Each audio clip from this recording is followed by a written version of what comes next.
আসসালামু আলাইকুম, নমস্কাৰ, ভেৰি গুড মৰ্ণিং। মই আজি এতিয়া এটা 10টা বাজিছে, এতিয়া এটা ফেচবুক লাইভত আহিছোঁ। এইকাৰণে কালি ৰাতি ভাবিছিলোঁ 11টা-12টাত আহোঁ, 12টামানত আহোঁ, কিন্তু কিছু টেকনিকেল প্ৰব্লেমৰ কাৰণে আহিব পৰা নাই।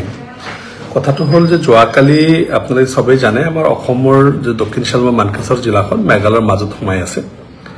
গোটেই মেঘালয়ৰ মাজেদিহে আমি দক্ষিণ চালমাত যাব লাগে, মোৰ সমষ্টিত বা মোৰ জিলাখনত। আৰু সেই জিলাৰ মেঘালয়ৰ এটা সীমাৱৰ্তী অঞ্চল ৰাজাবোলাৰ পাথৰ কুঁৱেৰীবিলাক আটছিক নামৰ NGO হওক বা এটা গ্ৰুপৰ কিছু ভলেণ্টিয়াৰ্ছে আহি পাথৰ কুঁৱেৰীবিলাক ইলিগেল বুলি তেখেতে এইটো ইনকুৱাৰী কৰিব আহিছিল। যিয়ে নহওক তেখেতসকলৰ মাজত কিবা হ'ল, ইনকুৱাৰী বৈধ অবৈধ এইবিলাক আমি নাজানো। তাৰে কিছুমান মেঘালয়ৰ কিছুমান অনাগাৰো মানুহ যিবিলাকে কুঁৱাৰী চলাই আছিল, সিহঁতৰ মাজত এটা ক্লেশ সৃষ্টি হ'ল। যেতিয়া তেখেতৰ মাজত ক্লেশ সৃষ্টি হৈছে, ক্লেশৰ ফলত তেখেতসকলৰ মাৰপিট হৈছে, এজন গাৰো যুৱক হস্পিটেলত যাওঁতে মৃত্যু হৈছে আৰু কেইবাজন হস্পিটেলত আছে। এনেকুৱা এটা ইনচিডেণ্ট ঘটিছে। দুটা পক্ষই মেঘালয়ৰ, এটা পক্ষও অসমৰ নহয়। আৰু এই দুই পক্ষৰ মানুহৰ মাজত এটা ইনচিডেণ্ট যিটো হ'ল, এটা দুৰ্ভাগ্যজনক ঘটনা, এজন গাৰো ভাই ঢুকালে। অত্যন্ত মৰ্মাহত ঘটনা, যিটো ঢুকাব নালাগিছিল বা এনেকুৱা এটা অত্যাচাৰ হ'ব নালাগিছিল। পৰৱৰ্তী তাৰ কনচিকুৱেঞ্চটো হ'ল কি, গোটেই আমাৰ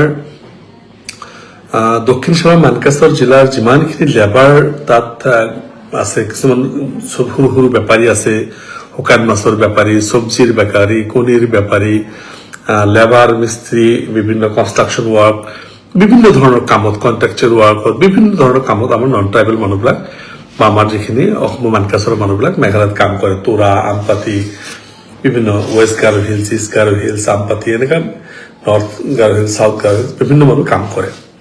এতিয়া তাত এনেকুৱা এটা ইনচিডেণ্ট হৈছে, কালি ৰাতিৰ পৰা শ ফোন আহিছে, বিভিন্ন ফেমিলিৰ পৰা ফোন আহিছে, বিভিন্ন মহিলা মানুহে ফোন কৰিছে, বিভিন্ন পুৰুষ মানুহে ফোন কৰিছে, বিভিন্ন গাৰ্জিয়ানে ফোন কৰিছে। আমাৰ অমুক থানা আণ্ডত আছে, অমুক জেগাত কাম কৰি আছে, তেখেতৰ প্ৰাণৰ ভয়ত আছে, ক'ৰবাত থানাত গৈছে, ক'ৰবাত থানাত ৰেছপন্স ভালকে কৰা নাই, বিভিন্নভাৱে আমাক ব্যতিব্যস্ত কৰি আছিল।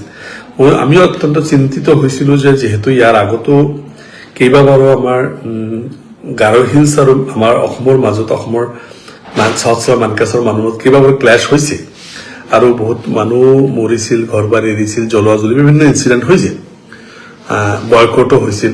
তো এইবাৰ আমি এই ঘটনাত শংকিত হৈ গ'লো, মানুহবিলাক চিন্তিত হৈ গ'ল, কেনেকে তাৰ পৰা পলাই আহিব পাৰি, তাৰ কাৰণে চিন্তা চৰ্চা আৰম্ভ হ'ল, বা কেনেকে তাত চিকিউৰিটি পাব পাৰি। ইমিডিয়েট আমি এইটো আমাৰ জিলা আয়ুক্ত ৰাহুল কুমাৰ গুপ্তা ডাঙৰীয়াৰ লগত কথা পাতিলোঁ, আমাৰ SP সিংহৰা মিলিয়াৰ লগত ৰাতি কালি কথা পাতিলোঁ, এডিশ্যনেল SP শ্ৰী প্ৰতাপ চন্দ্ৰ দাস, আমাৰ এডিশ্যনেল SP, তেখেতৰ লগত কথা পাতিলোঁ। এইবিলাকে ইমিডিয়েটলি তেখেতসকলৰ লগত যোগাযোগত আছিল। চিভিল এডমিনিষ্ট্ৰেশ্যন, আমাৰ DC, তোৰাৰ DC, আমপাতিৰ DC লগত যোগাযোগত আছিল ৰাতিটো 12টা-1টালৈকে। তাৰপিছত আমাৰ SP, এডিশ্যনেল SP, তেখেতসকলৰ পুলিচ এডমিনিষ্ট্ৰেশ্যনত যোগাযোগ আছিল। কোন ঠাইত কি প্ৰব্লেম হৈছে আমি জনাইছোঁ, তেখেতসকলক চল্ভ কৰাৰ চেষ্টা কৰিছে। আৰু কালি ৰাতিয়ে এটা ডিচিশ্যন হৈ গ'ল যে আজি ৰাতিপুৱাৰ ভাগত দুয়োফালৰ মানুহৰ মাজত এটা পিচ কমিটি হ'ব, কেনেকে পিচটো ৰিষ্টৰ কৰিব পাৰি, শান্তিটো বহাল ৰাখিব পাৰি, তাৰ কাৰণে এটা আজি পিচ কমিটিৰ মিটিং আছে।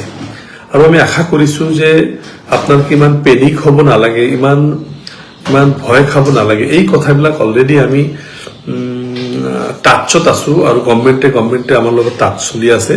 আমি তাৰ লিডাৰবিলাকৰ লগত কথা পাতিছোঁ, বিভিন্ন গাৰো যিখিনি লিডাৰ্ছ আছে তেখেতৰ লগত কথা পাতি আছোঁ, তাৰ MLA লগত কথা পাতি আছোঁ। ইভেন চিফ মিনিষ্টাৰ ডাইৰেক্ট পোৱা নাই, কিন্তু চিফ মিনিষ্টাৰ টাচত থকা মানুহৰ লগত কথা পাতিছোঁ, যাতে এই বস্তুটো কোনো পদ্ধেই এটা ব্যাপক হিংসাৰ ৰূপত পৰিণত নহয়।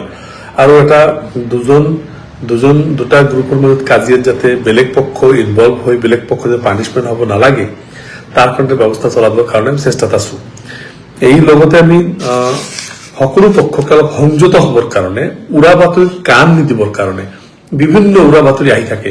মোৰ তাতো বিভিন্ন উৰা, তাত 3জন মাৰিছে, তাত 5জন মাৰিছে, তাত 7জন মাৰিছে, তাত ঘেৰাও কৰি ৰাখিছে, তাত মাৰি পেলাই দিছে, এইবিলাক বিভিন্ন উৰা বাতৰি মোতালৈকে আহি থাকে। সেইকাৰণে এইবিলাক আমি কনফাৰ্ম কৰিলোঁ, এইবিলাক একো এনেকুৱা মেজৰ একো অহা নাই। আৰু এটা কথা আমি ক'ব বিচাৰিম এই কাৰণে যে এই কথাবিলাক উৰা বাতৰিবিলাকত কাণ দিব নালাগে।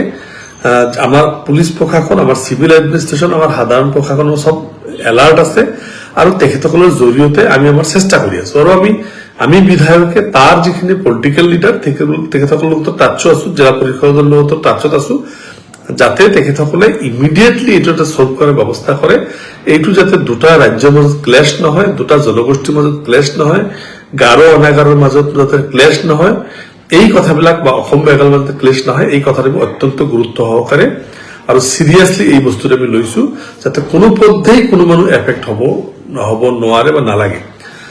আমাৰ মনবিলাক অলপ সংযত হ'ব কাৰণে অনুৰোধ কৰিছো। তেখেতসকলক আমি আজি ফেচবুক পোষ্টৰ জৰিয়তে আমি অনুৰোধ কৰিছো যাতে কোনো পেনিক নহয়, হতাশাত নুভোগে বা উৰা বাতৰিত কাম নিদিয়ে। খুব চিনচিয়াৰলি এটা বস্তু চাবলৈ উৰা বাতৰি, এনেকুৱাকে উৰা বাতৰি আহি যাব। আজিকালি ছচিয়েল মিডিয়াৰ যুগ, লগে লগে এইটো খবৰ সেইটো খবৰ, এনেকুৱা খবৰ তেনেকুৱা খবৰ মিছা স্প্ৰেড কৰিব আৰু মানুহ হতাশ হ'ব। এইটোত যাতে নহয়, প্ৰত্যেকটো ফেমিলিক আমি আশ্বস্ত কৰিব বিচাৰিছো আমাৰ অসমৰ তেখেতসকলে ছেফ কৰি ৰখাৰ কাম কৰা, পৰিৱেশ সৃষ্টি কৰা আৰু ঘৰলৈ যদি ঘূৰি আহিব বিচাৰে ঘৰলৈ ঘূৰি অনাৰ সকলো ব্যৱস্থাই আমি এইটো চেষ্টা কৰি আছো। আপোনালোকে পেনিক নহব আৰু আপোনালোকৰ আমি কাম কৰি আছো, দিনে নিশাই কাম কৰি আছো আৰু আমি টাচত আছো সবৰ লগতে, civil administration, district administration, political leaders, তেখেতসকলৰ গভৰ্ণমেণ্টৰ লগত আমি টাচত আছো। সবকে অলপ সংযত হ'ব কাৰণে অনুৰোধ কৰিছো আৰু ভুৱা প্ৰচাৰ যাতে নকৰে। কালি ৰাতি মই নিজেও এটা হতাশ হৈ গৈছিলো যে এনেকুৱা হৈছে নেকি, কিন্তু সেনেকুৱা হোৱা নাই।